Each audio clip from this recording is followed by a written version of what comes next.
Welcome back to the lab. Yeah, it's one of these videos. The GPS hasn't figured out it's dark yet. We're going for a drive. Let's go. So we made it this far. We've got some funky music going in the background there. Look at that for a setup. Gotta be pretty happy with that, don't you? Look, I put tyre shine on the tyres on the ute. Not on the trailer in the March today. We won't be doing any of the skid pad and stuff because I've broken that on the skid pan before. It is good fun, but you get awfully dizzy awfully quickly. What we're doing today is what's called full throttle, so we'll be on the big track. Start finish straights over the other side of these pit buildings here. Then obviously around here under the bridge, turns to the right over here, comes through a couple of corners over there, you'll see it on the video. It's good fun. Primary purpose of the day is just to make sure that's running properly. That's going there, that's going in there. We don't have to put this away today, or that, they can just stay there. We are the only people, well, I am the only person in a garage today, so all this is mine. Yeehaw! Is there enough room for that? I think that's enough room for that. Okay, so 3 sessions today. I thought there'd be 4 to 6, but it's just the morning. It's cheap enough, right? I'm not complaining. So that's us. It's really early, so we'll get this organised. Get that off the trailer and ready to go. So the beast is fired up, warming up. A little bit smoky to start with, always is, and then you get a lot of condensation. They are both basically gone by now. So the camera we use in the car is this camera here. It's a GoPro Hero Session 4 or something like that. As you can see, there's only a button there, a button there. So there's limited control over what we can do with this camera without having Bluetooth or Wi-Fi, I think it's Bluetooth access to it. Unfortunately, for some reason, this camera refuses to talk to any phones or anything. You simply can't talk to it. So we can't control any of the settings in this camera. A lot of people complaining, or a handful actually, maybe 3 or 4, complaining about the view that we're getting from inside the car there. This is positioned on the rear window, on the firewall, and it's there so that I can see what's happening inside the car, more so than you guys seeing what's outside the car. The fact that I put the footage up from this is only just so we can enjoy it, because it just happens to be there, right? So it looks like we're getting a neighbour. There wasn't going to be anyone in the garages, but there is now. Very good. Who's got the flasher, Rick? That's a flasher trailer.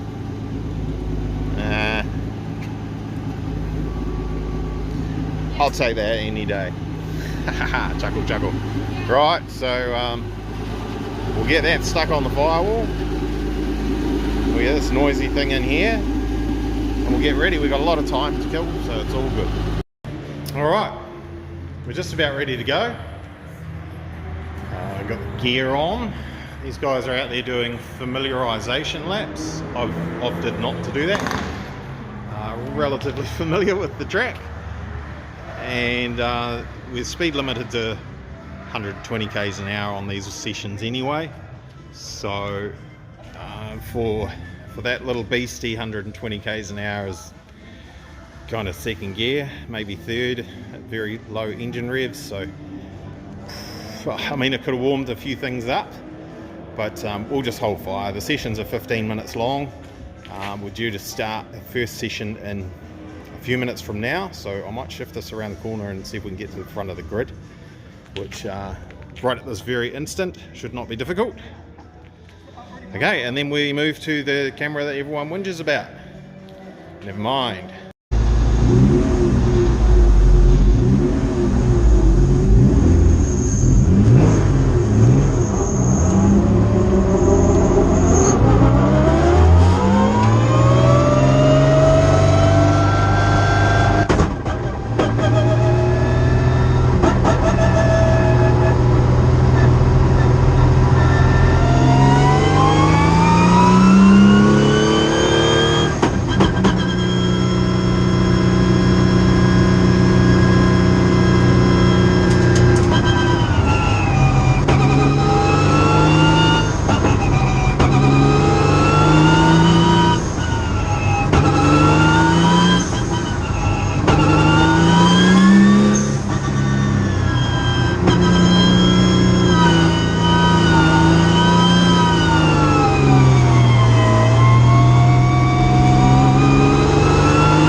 we've got some sort of a limit or a cut or a misfire or something like that on the main straight.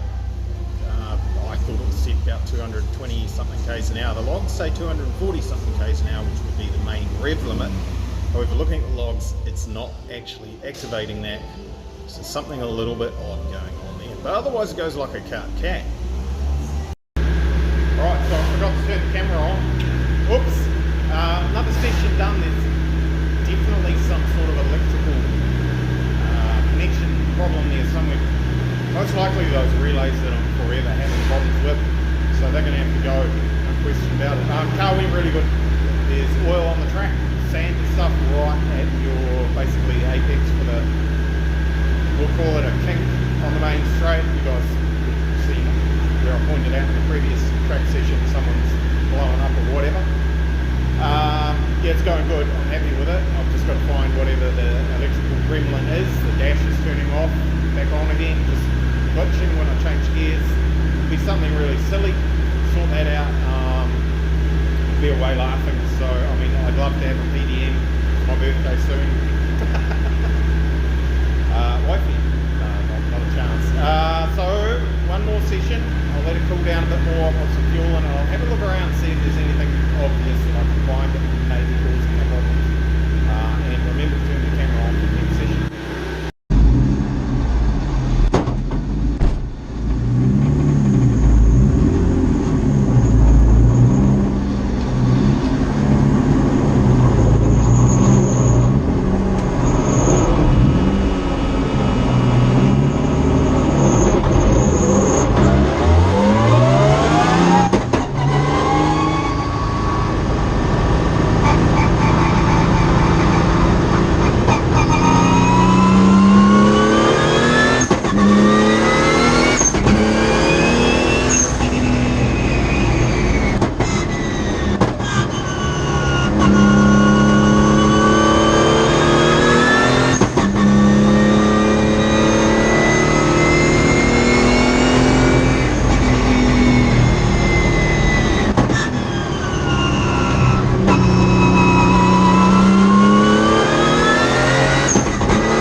go. Not perfect, but pretty good. Absolutely pretty good. So any day you can actually drive it onto the trailer is a reasonably good day at the track. Save for anything going wrong when you're tuning it off and going to start it in a couple of minutes and drive on the trailer. Maybe my glasses are in there somewhere. I didn't get them on in time and I have no idea where they are now. I think they're in the race car somewhere, unless they found a way out. And they might reside at Hampton Downs on a permanent basis if that's the case. Alright, pretty happy though, that was good fun. Not the worst things to go wrong, a couple little, whatever it is, some sort of electrical thing that I need to work on, but that's fine. A power distribution module would be awesome, like I say. That's beyond my budget. Failing that, we might go solid state relays the whole way through and fuses, and that should resolve it. I think it's probably, because of what this is and how it's set up, etc., it's probably a vibration issue. Probably everything we're doing this, and it's maybe breaking contacts inside the relays or something like that. It'd be something silly, because it seems to affect it at certain points more so than others. Up over there, over the top of the hill on the main street, doesn't like that much at all. Otherwise that could be an oil pressure issue. I did look at the logs and it didn't say that it was triggering the limit, but I'll have a look at those a bit harder when I get home. And then we have one relatively unbroken car returned back to the workshop, except I lost the cap. Whoopsie, I took that off to check that before we left Hampton Downs. Before I left Hampton Downs. Not sure where that is. That might be hiding down in the bottom, down here. That's fine. It's just a junk radiator cap with the actual pressure vessel part of it, the pressure valve removed anyway, so it's all good. Laptop setting up there. Data cable just here. Let's see what the logs say, what was going on last session. We like data. Data is good. We can see lots of things going on here. This is wheel speed. This is how fast we were going. Why is that not scrolling across now? Will now. Yeah, there we go. 240, 45, something like that. Going pretty fast. But clearly there's a big plateau there where we simply don't go any faster. We're doing 7,300 and thereabouts RPM, and it's porpoising and not letting it go any higher because we're running into limits. We can zoom in on this. We can then come across and we can catch what those limits are, what they are for. I have changed some settings now. You can see general purpose RPM limit 1 was inactive, not going, sorry. Limit 2 was active. So we can then go back into tuning there, and we can see that's limit 1, that was not active. We want limit 2. What's limit 2? Oh, it was our actual limiting by gears was kicking in. We were running out of revs, literally. So I have shifted those up a little bit. These were 7.5.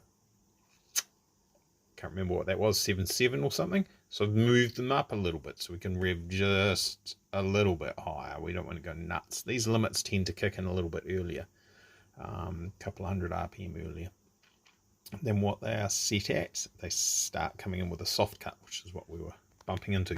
So it was no misfire or anything like that. We were actually just running into limits because we were doing stuff and things it wasn't really up to. Now the oil pressure limits may need some looking into, some work perhaps. I don't like it being done map base, but it was changed. I was told it was better. I don't like it. I just prefer just to have the engine RPM versus oil pressure, and that's that. But then I was told that it's better because you can run higher revs without much load, so therefore you can do it based on map as well. And I think that just overcomplicates things for people like myself who are just trying to keep things nice and simple. So we can see that over here, if we try and We'll try and scroll across and we'll catch that one. Bang. We've got general purpose RPM limit 1 has kicked in. We can see there is a dip in oil pressure there. Right there we've got 284 psi and we're at 7,479 RPM. So if we go to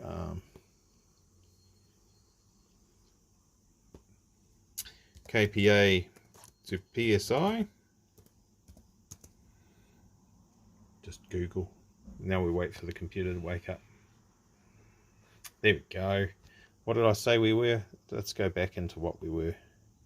We were at there, 284 kPa. There we go. 284 kPa. It's 41 psi. If we go VQ35DE oil pressure,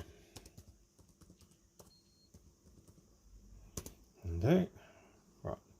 So anything idle, it should make 14 psi. Anything over 2,000 RPM, it should make 43 psi. What did we have? 41 psi, and it was hitting a limiter. That's a bit annoying. So that needs adjusting. You need to shift that out of the way so we don't bump into that anymore. And I might look at putting an oil cooler on it. We are getting, and potentially a bigger radiator, we are getting quite warm with things. Engine coolant temp at that particular point in time is 86. It's not that bad. If we pull it back and we go, oh, that's going to take forever. Let's scroll with this thing, it'll be faster. Zoom it through the session a bit. Somewhere around there before I back off or whatever. 100 degrees. She's getting hot, a bit hot, and you see the oil pressure has clearly come down in that ballpark. So there's some things to look at. 102, quite warm, yeah. Oil pressure 245 at 7199. So if we do that, that is below the factory spec for the oil pressure. So when she gets hot, obviously we lose oil pressure. No surprise, something I can look into going forward. Like I say, oil cooler and bigger radiator, and that'll resolve that. And I can nudge those limits just a tiny little bit out of the way of where they are at the moment. Being fair on the car, that's not in the first session. That was either the second or the last session. And they're basically pretty rapid fire. So we go out and you can stay out 15 minutes. I didn't stay out quite as long as that. Then there's maybe 20 minutes at best between sessions, because there's another group that does 15 minutes. And then we go back out again. So this car's not built for rapid fire like that. It's not built to have 15, let's call it 10 minutes on track, 20 minutes in pits, 10 minutes on track, 20 minutes on pits. Things get pretty warm, so I just see it getting hot like that and running into oil pressure. I'm not going to call it problem, lower oil pressure. That's no surprise, right? So if I want to do endurance racing, we're going to be putting a lot more coolers on the car than what we are for Super Lap. So that's just found what was happening today, so that's fine. We were just literally just running into limits that were preset. Nothing was actually breaking or faulting, so that's great. I thought I'd broken it, or something was broken, need fixing. Nah, it's good. So, yes, time for another cold drink. Thanks for watching. Cheers, bye.